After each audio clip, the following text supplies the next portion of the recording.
friend and collaborator with the Snyder team. I was one of the architects of the world building kind of behind this, and Zack, Wes, and Debbie were kind enough to ask me to come here and get really weird. Yeah, So let's get it. we Also, Adam, probably if you have any of the T-shirts we've bought ever or made, Adam probably designed it. So that's just right on. how far I deep love Adam is in the Snyder machine. Woo! Really good, really incredible. He also tattooed this on my arm. Tattoo that says Deborah. He tattooed it. Dawn of the Dead. Yeah, on Dawn of the Dead. I've lunch on Dawn of the There we Dead. go. He tattooed that on me. So that's kind of wild. Well, Zack, congratulations. You have all 4 films that are finally out there in the world. What's it like to be Zack Snyder now? Well, I'll just say that it's really, look, it was a long road, and I mean, we talked a little bit about this when I did the intro. That was 6 hours ago, but 7 actually. It is good. It's really incredible to have the movies out. And the thing that's interesting, really, from my perspective, is that, you know, this is the movie that I wrote. This is the movie. Now that you guys have seen sort of just what I really, the sort of real, like, intent of the sort of world building and the myth building and sort of the sort of ethos of what the movies were kind of about. And there were so many influences. I mean, really, in the end, I think the real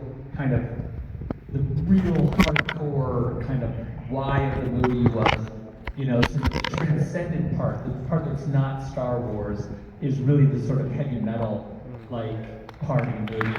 Like, I really feel like when you think about a live action heavy metal movie, that's really kind of what you got. Like, that's what we wanted to do, and I really feel like that's kind of, we got pretty close to it. Zack Snyder saving us from the sea of sameness that's being pressed upon us. I'm going to say, right? You are an artist of the highest order, in my opinion, and it's just amazing to see how intuitively you work and you put your visions out there. And I think that's just becoming more and more important, you know, as we experience what we're experiencing. So, just want to say thank you. Fucking amazing. I appreciate that, brother. Okay, so talking about the film, so in these 2 movies, we saw a shift. I mean, first off, from your titles, from Child of Fire to Chalice of Blood, and Scourge to Curse of Forgiveness. I feel like the center of the circle moved a little bit. Can you talk about that? Yeah, I feel like I wanted to frame the movies in a slightly different way, you know, with the PG-13 versions of the movie, which I felt like, you know, really were about sort of appealing to a broader audience. I think that these movies really, what I wanted you to do is like, okay, we're gonna go, I'm gonna say, all right, take my hand, we're gonna go on a little bit of a journey. And so I just felt like the framing mechanism of those 2 titles, the new titles, were a lot more sort of in the weeds with the mythology and with the sort of world building that we had endeavored to create. And so I just felt, you know, like people that were into the ride would understand the new naming convention was about a lot of the kind of new attitude, I guess, of these movies. And we had a shift in that character focus as well, too, right? I remember you talking about that we're kind of going from a Korra-centric story, slightly over to an Issa-centric story. And, you know, that the tone of things changed. And I'll just say, you know, that amazing poster, you know, that, I mean, it's just mind-blowing.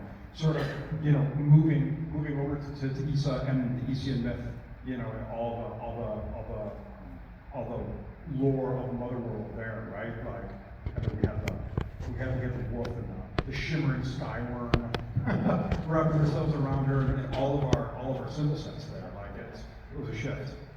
Yeah, and I think that the important thing, you know, when you have that, because like the Issa story really, when you look at the kind of the giant long look that we were creating with these movies, if there were like 6 movies, you know, another whatever, you know, 4 or 5 movies beyond this, you know, it really becomes a very Issa-centric thing, and Korra really becomes a servant to this sort of Godhead concept, and I think that's really, you know, for me and for sort of the giant myth that is Rebel Moon, that was really important.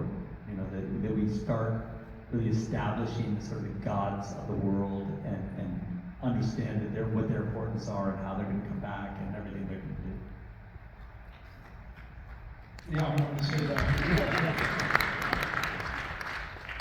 You know, you're really a filmmaker and just a maker in general who just really believes in what they make and believes in the world, and so it's contagious, and it makes me believe in your fans believe in that. And I remember when I was first tasked to kind of come onto the project, and after I read the script, and I don't think this is unique to this movie, but I mean it's really particular in this movie, is that you create a universe that has consequences. And I think that that's really interesting, is that your universe is not neutral, that it sort of inclines towards redemption. If your heroes sort of have the courage enough to kind of act and make it happen, but it sort of wants that to happen. There's a good underneath all this amazing fucking heavy metal, craziness and this madness. There's an ember of good inside all of that darkness, and I think it really resonates with me in particular. I think your fans as well. Yeah, I think that's the sort of mythic core of everything, is that I mean, for me anyway, the why of it is that there is this universal sort of truth that, and absolutely, and well said through all the heavy metal insanity, you can with some sort of laser focus find this kind of burning ember at the heart of it, and you can warm your hands on that righteousness if you are of the correct iron metal that you can get to it. And I think that's really what, I think all the great myths, all the Joseph Campbellian kind of hero's journeys, and we've talked about it forever, but that really at its core is what it's all about, is like, they go, they get their boons, and they bring them back to us, and we're better because of it. I hope, I mean, maybe. And I think that I do believe that I love the hopeful part of it. I am a believer in I mean, I don't want to say the happy ending necessarily, because I'm not always a happy ending guy, but I do think that, like, on a long enough timeline, there's going to be a happy ending. You know what I mean? Like and it might be fleeting, but it would be there's a moment where we can kind of be redeemed. I believe in that redemption sort of story. I like that. Yeah, and I love that your characters believe it or learn to believe it as well, too, right? And the path there isn't about belief, but it's by action. And I think that's just an epic action of that, right? I mean, I think that's just awesome. Yeah, it's like trial through fire. Like they have to there's a crucible of blood and fire, and when they come out the other side, hopefully they're better, or they believe.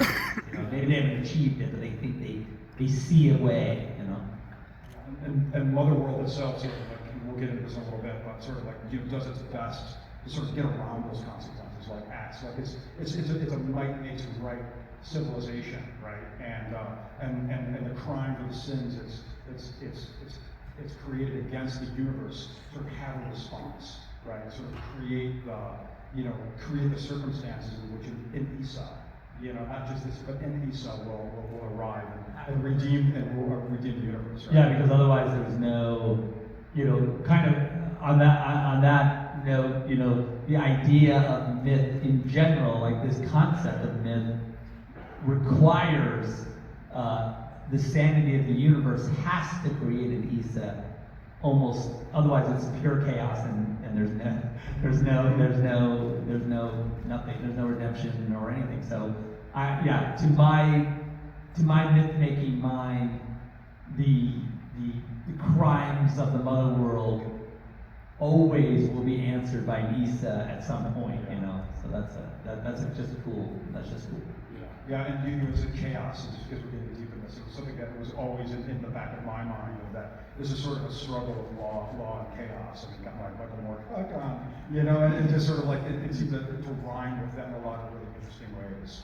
Yeah, no, absolutely. And I think that, the story of the mother world, in the end, is they have this pretend order that they superimpose over every single thing that they come across, And I think that this sort of make-believe version of their world, that they want to make everything them, no matter where they go. And I think that that's this kind, but it's kind of a bullshit version of order. But in the end, you know, if again, if our heroes have the metal, they can rise beyond that and sort of reorder it. You know, that's what Isa's job would be eventually.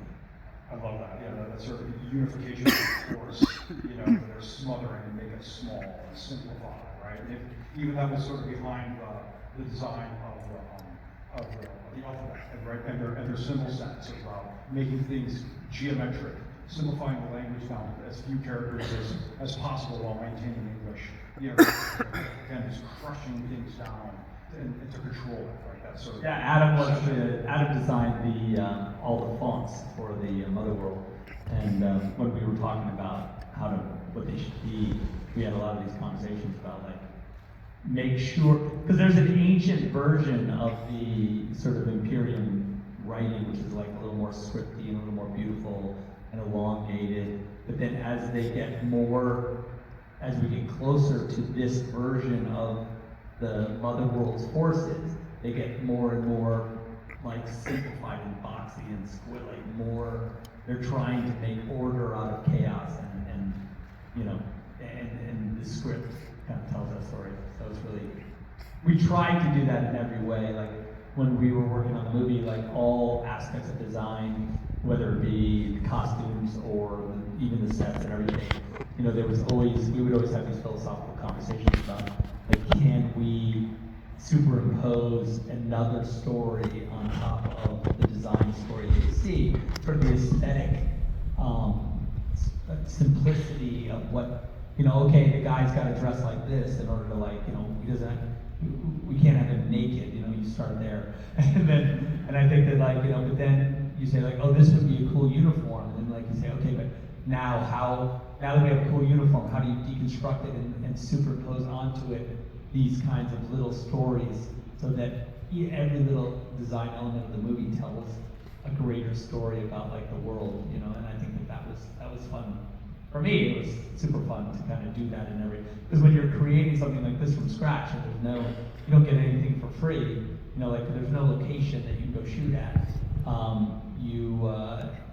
You always, now you have to think about all those things all the time, you know, as far as, you know, what does this say? What does that mean? You know, and that's just, that's fun part of making the movie.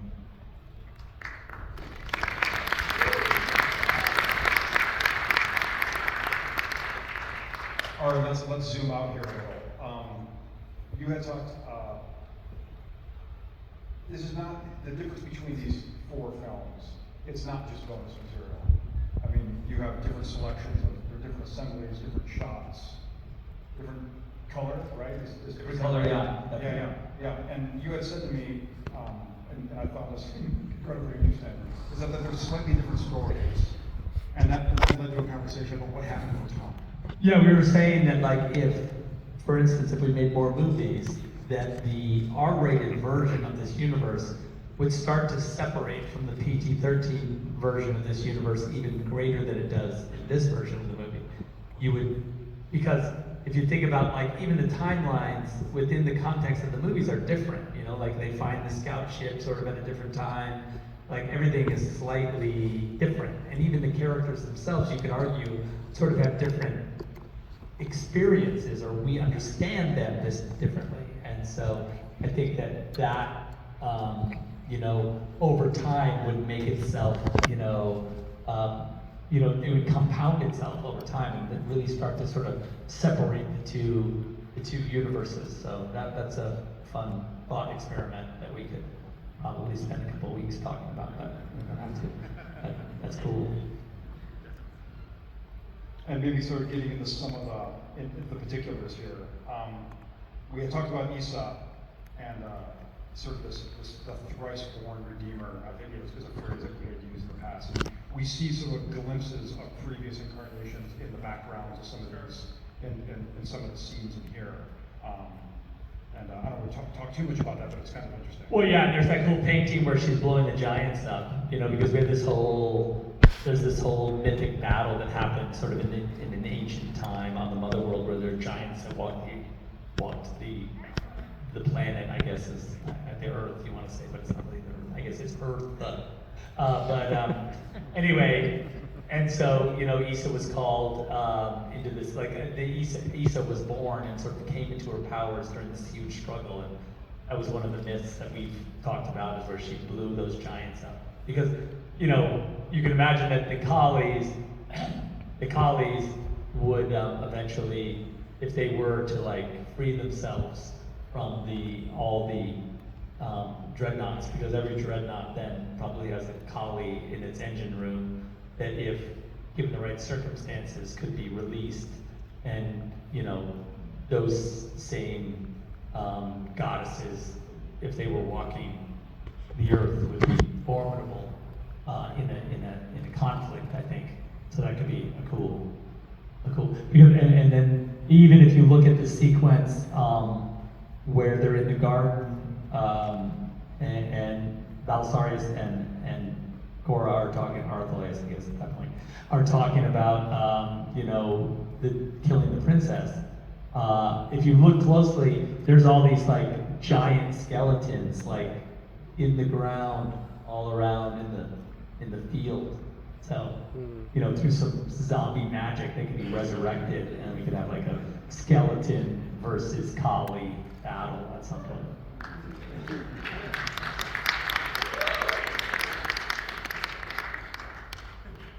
Well, since you mentioned the Kali, let's talk about the Ru Kali a little bit, and the crimes against the universe, you know, or the divine order that oversees the universe, or whatever we're calling it.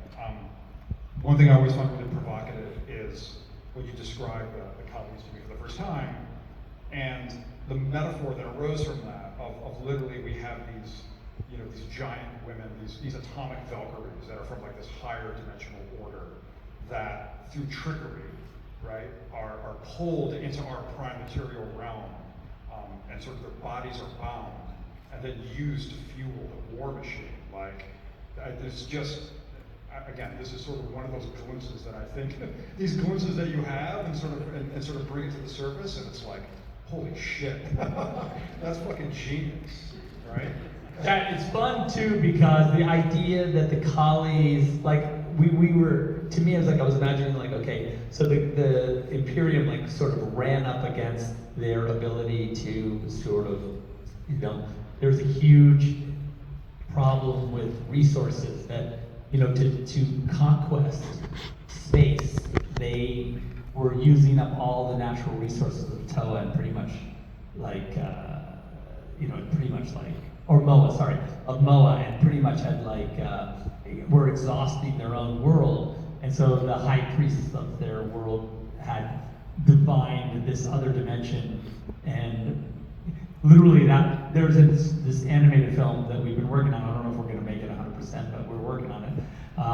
But it tells the story of like, you know, this kind of, what I would say is a sort of humble, fool.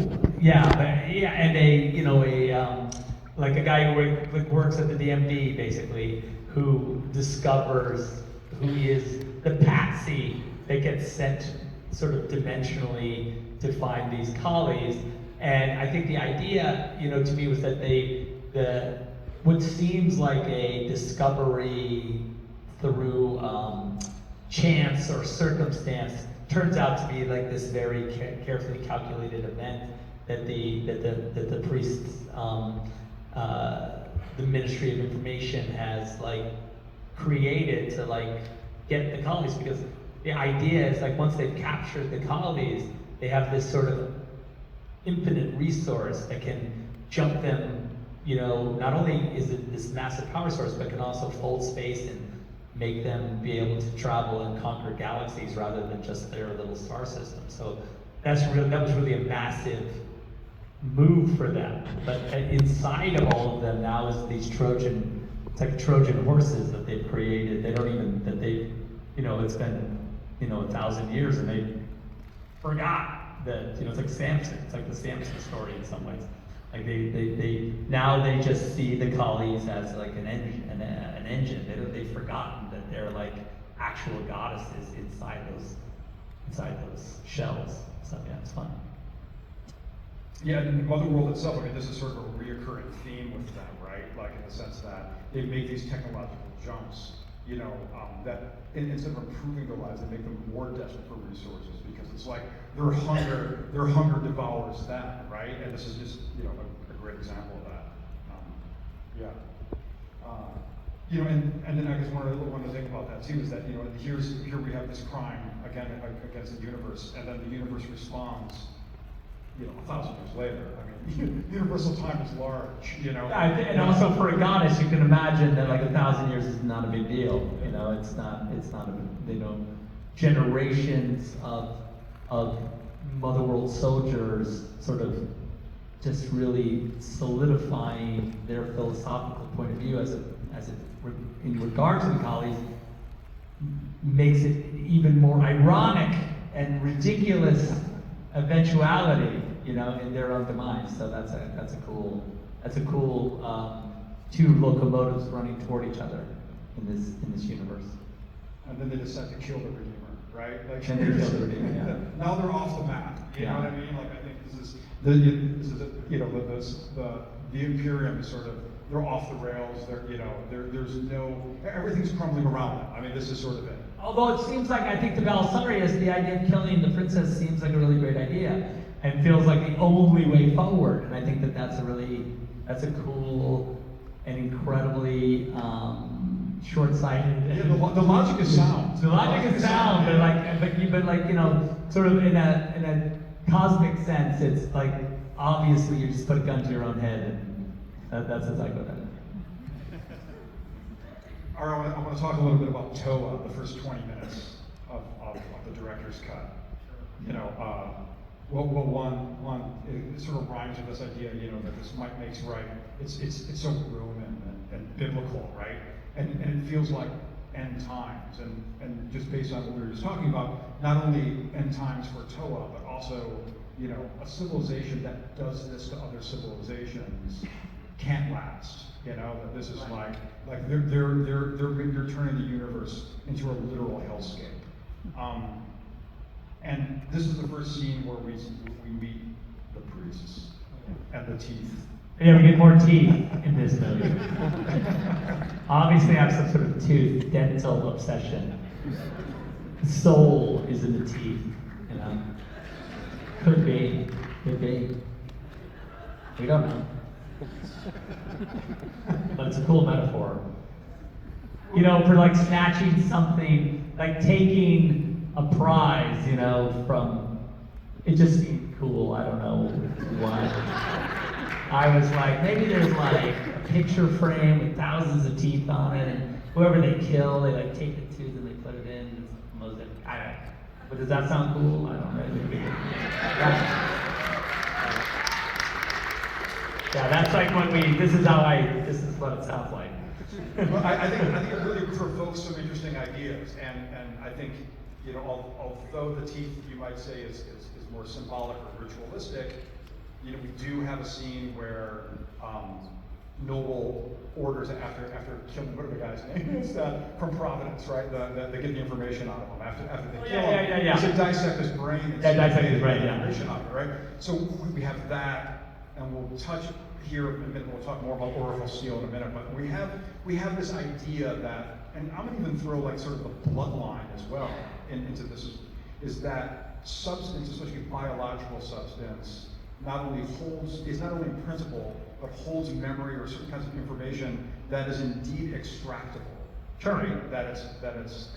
I mean, look, we always, at best, when you teeter on at the edge of magic, like when you have, it's cool, like, cause like with a sci-fi movie like this, and especially something that's like slightly, comes from like a heavy metal universe, you want always, for me, like you want always like this idea of magic and this idea of sci-fi to be like, braided together, because it, and when I say magic, I just mean things that like are inexplicable, right? So the idea of sci-fi is like everything's explainable, and the idea of like this magic thing is like, oh no, you can't understand this. So like trying to understand it is a folly, and I think that to me is is really the fun of a universe like this, because you'll always have this larger mythological thing that will come in to trump everything that you've kind of designed, which is, you know, and I think that to me the teeth also, you know, it's a gruesome and because it's industrialized by the Mother World's army, it also shows at what level the sort of barbarism has risen to. You know, like I think and also the sadness of Issa's portrait, right? So you can imagine that what happens, like Issa died, and they were like, oh, we loved Issa, even though we killed her. We love Issa, we think she's amazing. To justify our barbarism, we're doing this in the name of like slain child. And so that makes it cooler, you know, for them. You know? It's cynicism at the highest order. Yeah, it's really right? sad. It's really coolly, ridiculously bad. Well, so getting at these enigmas here, and I'm going to put two on the table here that really blew my mind, and it took me a moment to wrap my head around them. One was, while we're talking about Issa and the portrait, is the idea that the glass plate photography has a place in your science fiction or science fantasy universe. And again, it took me a moment to wrap my head around, and I fucking love it. Like, it's just, can you talk about that a little bit? Yeah, well, it's more that Steve Berkman has a place in my science side of the universe, probably. No, I'm just kidding. I mean, not kidding, but no, yeah, I just thought, there's something also that, you know, Steve, I don't know, Steve, are you here? He is here somewhere. He was here earlier. Anyway, Steve took those photos, and he took the Wonder Woman photo in BBS, and he's awesome. And he has this amazing book, amazing books. He's an amazing artist. You can go buy all of his stuff because he's awesome. But what happens is, like in that photo of Issa, it requires a super long exposure, right? In order to take a photograph and depending on the light, but like in this case, it was a super long. I think it was like a 2-minute exposure. I think he's not here. Anyway, it was like a 2-minute exposure, and so like they put these like little calipers on your head, and you have to like sit super still, and she gets this like, your eyes kind of get this dead look in them, and I just thought that way of portraiture was like going to be really interesting for this process, that it's not like a normal photograph. Like it's neither like a sci-fi, like weird, you know, like you can imagine that we could have done some sort of Blade Runner, like moving photo, which is cool, but like, you know, it's kind of like a weird little GIF. It's like alive. Or we could have done a painting, which also, okay, so there's paintings, I guess, and then we have paintings. Or I was like, this kind of glass photography is kind of weirdly in between. You know, it's like another, like we don't take photography on glass, except for Steve. You know what I mean? And so it renders this kind of otherworldly quality that is like really incredible. And so, yeah, so that was how I kind of justified it in my mind. And the image is exactly what I wanted, so it was perfect.